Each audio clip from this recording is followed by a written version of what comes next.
2, 3, 4.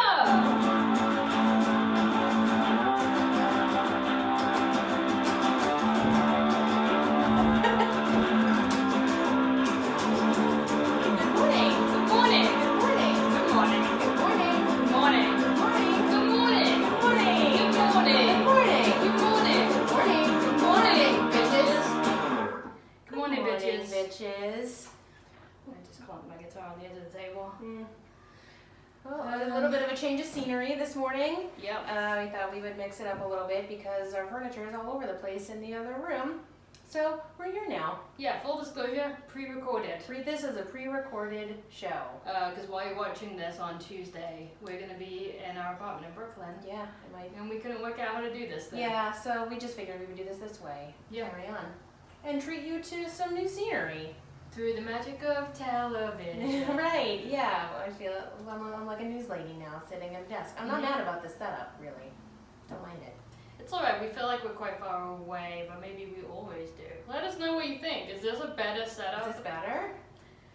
We'll see. We'll see. So today, carrying along in the new format where we discuss albums that we both love and then albums that we both love for different reasons independent of each other. Yes. Today is an episode that we are dedicating to the band Discount and the album Crash Diagnostic. Yes. If you know Discount, you know Discount. A pop punk band fronted by Alison Mossart, who rose to fame and prominence in the band The Kills, which I do not care for. Yeah, we just found out before we started recording this, Crystal doesn't like the Kills. I really like the first Kills record. You know, I feel like because Discount had such a huge impact on like my life and my musical experience, I just was very connected to this idea of like who she was and what she was about through Discount. So when The Kills happened and it dawned on me that it was her, the music was really different. And of course she is an artist. People are allowed to do things and to progress and to have different, creative outlets. And I'm sure she got bored of playing in a pop punk band. All totally fine and is absolutely her right. But I can't make that leap. Yeah. Discount was so important to me. And Crash Diagnostic, I do love that album, but really Half Fiction was the album that brought Discount into my world and was suggested to me by a cool girl at a record store. Nice. But for a decade after that, I did not meet another single person who knew who that band was. So I just lived with it on my own for years and like really felt like I was the only person in the universe who knew this band and who like knew this band, even though as we had discussed further, none of the lyrics make any sense at all. No, not at all. Yeah, so I never got into Half Fiction. I purely got into this band on Crash Diagnostic, which was their last record, their third record. Yeah, which we researched. It was released in 1999. Yeah, which makes sense. So I never saw them. They did play in Brighton, and I'm fairly confident what happened was my friends went to see them and they bought me the CD, because Brighton was like kind of tricky for me to get to before I could drive. So I had to either crash at someone's house or leave shows early to get home. And sometimes I would do it, but a lot of times I would not make it to the shows because I just couldn't work it out. But that's where most of the shows happen anywhere near where I grew up. So I did occasionally get my friends to buy records, and I'm pretty sure that's how I ended up owning Crash Diagnostic. Like, it was a band I'd read about, probably in Fracture Fanzine, and wanted to see. So yeah, I probably got my friend Sam to get me. Yeah. Sam is now like a professional songwriter. Oh, good taste then. Yeah, he was like part of my little crew at high school. He was by far the coolest one. And he, instead of going to college, his other band, the one I wasn't in with him, got signed to a major label. The Ordinary Boys, and they ended up putting out like 3 albums, touring Japan. Like, I don't think they really came to America, but they had some big hits in the UK. and now he writes music for pop stars. He's written music for a lot of the One Direction solo records. Oh dear. Yeah. Well, he's, you know what? Good for him. He's making bank. But yeah. We used to do a lot of like swapping CDs and stuff. So like that little crew, I would read Fracture Fanzine like it was the Bible. Make a list of things I wanted, and then like mail checks from my mom's checkbook. Yeah. To get CDs. I mean, I guess it is one of those albums that of the time, like, because it was so, at least like for Half Fiction and probably even for Crash Diagnostic, like it probably had a really small run. You know what I mean? Like, there weren't a lot of them produced. They were a pretty small band, and I'm sure they toured, but like it was the kind of band you had to hear about by word of mouth. Like, somebody had to like give it to you, had to like pass it on to you. I would have never found it if like Cool Girl at the record store hadn't given me the CD. You know? Yeah. Oh, your phone storage is full. Oh well, we'll just use this we'll one. just use my phone. Yeah. Yeah. But like after, just, I don't know, living with that album, and it seems crazy like how connected we both feel to this album that is like just unbelievably abstract. Yeah. The lyrics are bananas. And Yeah. I do remember talking to my friends who had been to the show about it, and they were like, yeah, she was like hitting herself in the head and stuff. It was weird. Yeah. She had a very particular persona, I would say, with that band, that I actually saw the Kills after that first record came out, and she was not doing that stuff. Yeah, I guess that's the thing. It was like very mysterious. Yeah. The record felt so mysterious to me because there were no pictures of the band in either of the albums. There was nothing, there was like no indication of who these people were or who this singer was, other than these bizarre, super abstract lyrics, but like so catchy at the same time and like so singable. And they do, I don't know if it's the delivery, they do feel like they mean something. Yeah, there's It's so just much emotion. If you stop and try and make sense of it, you can't. Yeah, which I never really did until we were driving in my old Subaru, because my old Subaru had a CD player and it only played like 4 albums, and Crash Diagnostic was one of them. So when we were driving probably to and from Binghamton at that legendary first show that we played as Basic Bitches, I remember you put that album in and we both sang along and we were like, what the? And I don't think it was until because I had never honestly listened to that album with anybody else before, because nobody I had ever known had known it. And I was like, oh, this is nonsense, isn't it? Is it? But I feel it's like not. it I means mean, something to her. I mean, 100% does. So And you can feel that in the delivery. Like 99, 2000, so I was like 17, 18 when this record came out, and I remember that my friends were into it too. And I remember us driving around and listening to it and like talking about like there's this song called Black and White Can't Capture Red and Blue. Can't capture red and blue. Which is factually accurate, I think. Yeah. And it's kind of like the slow one, and it feels very emotional. Yeah. And talking about it and trying to make sense of it and being sure that it did mean something and we did understand the lyrics. In comes oxidation. Right. I think it does make sense. I think if you listen to it enough, it totally does. I think the song is about being in love with someone who makes you feel like a better person than you did before you were in love with them. Yeah. I think is what the song's about.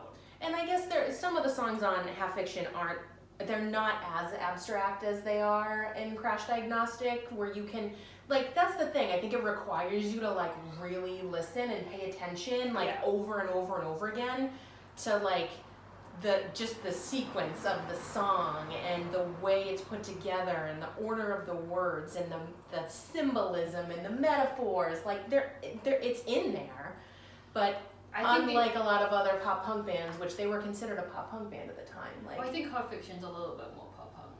it is, but like I I didn't think. But they were also from Gainesville, and they were just in that. Well, we just found out they moved to Gainesville before Crash Diagnostic. But they were from Florida, and they were in that scene.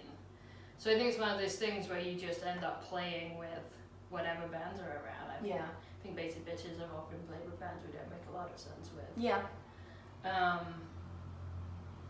Yeah, I mean, it's also, aside from the Bananas lyrics, like musically, a really interesting record. Yeah. Really weird, like guitar work, but like the chord progressions are very poppy. Yeah. Like there's kind of a classic songwriting thing happening under everything, but then they're just completely bananas. But not to the degree of like, you know, some of the more like Fugazi DC bands where they were like being willfully art rock. Yeah, it's not that far out of like more traditional songs. It's just interesting enough, and then there's just these bananas lyrics over the top of everything. Yeah, it's such a strange combination of sounds and like words and just compositionally, but like somehow it's really palatable, and it really like it's easy to listen to in a sense that it is catchy. It's really, really catchy, and there's hooks for days. Like it's. And what we also just found out is that like, so this band existed for 4 years, I think. So which is not a long time for that. They put a record out in '96. That was Ataxia. Yeah. Ataxia, and then 97 was Half Fiction, and then 99 was Crash Diagnostic, and apparently when they put that record out in 96, they were all still in high school. That's so cute. So even by Crash Diagnostic, they're like 22 at the most. Right. Yeah. I mean, it's an incredible record, and by the time I like got older and started going to shows where there were like more people who had a deeper musical knowledge, like occasionally I would hear or see somebody who knew about it. I think it was Jay from Little Prince. They always had a discount patch. Nice. And I was like, God, yes, someone else. Like, it felt like such a huge moment for me to find anybody else that had any, like, not only had heard of them, but were, like, into them.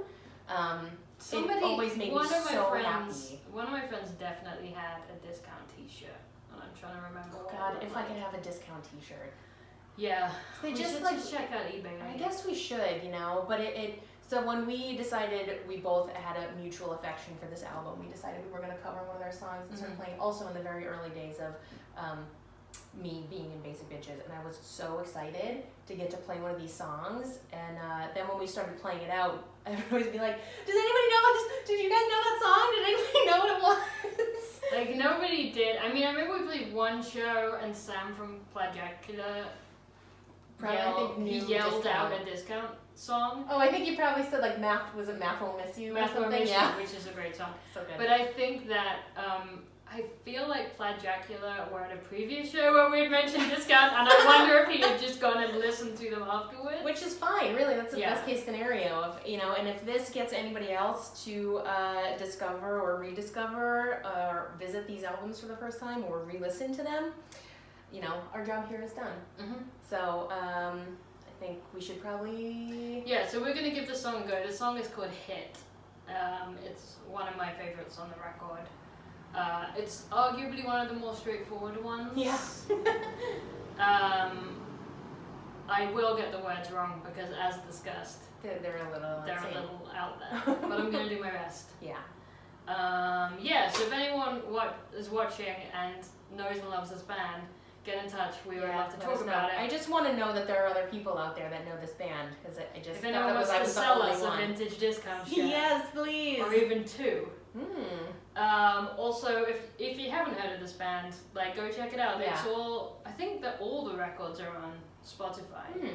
Crash Diagnostic and Hot Fiction, definitely. Yeah. They also had a really good split CD with a band called As Friends Rust, which I had. I don't know if I have any of these CDs anymore. CDs. What Yeah. are they? You know.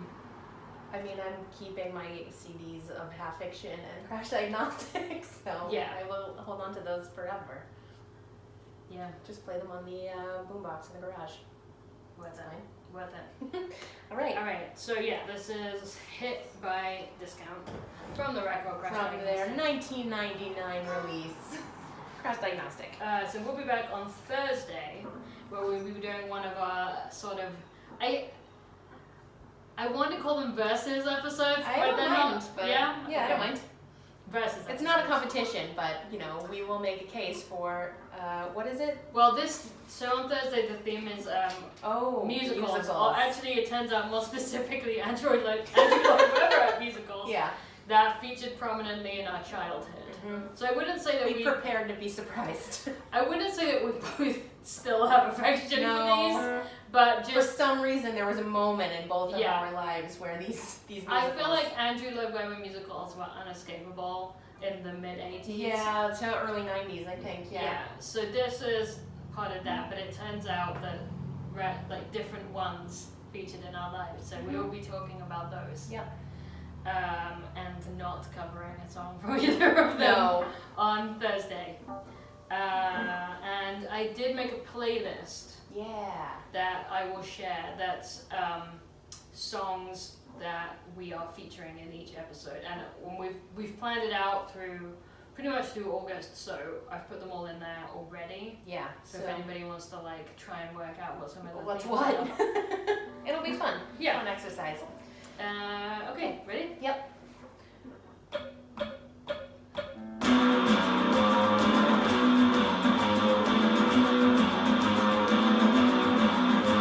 Conversations, long day, sidewalk decorations, sky was loveless from the ground up.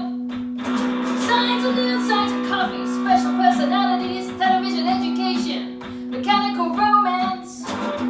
Hit me in the forehead, whistle misdirected, pain which is protection. I deserve becoming part of pain delayed. Obvious problem, obviously. You, me, someone, somebody has their fingers crossed instinctively.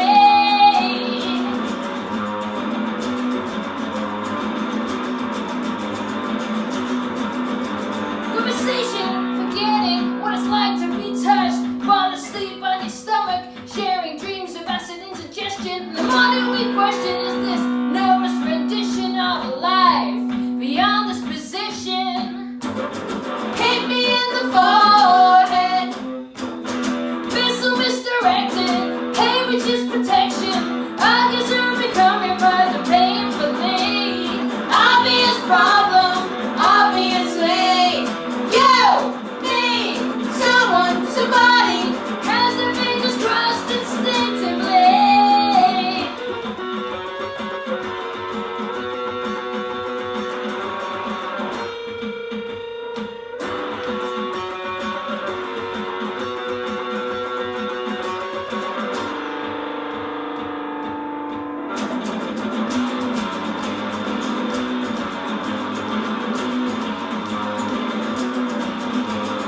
Hit me in the forehead, missile misdirected, pain which is protection. Yes. Nailed it. Nailed it. There it is. All right, everybody. Thank you for joining our pre-recorded session of Good Morning Bitches. We will see you live again on Thursday. Bye bye. Bye.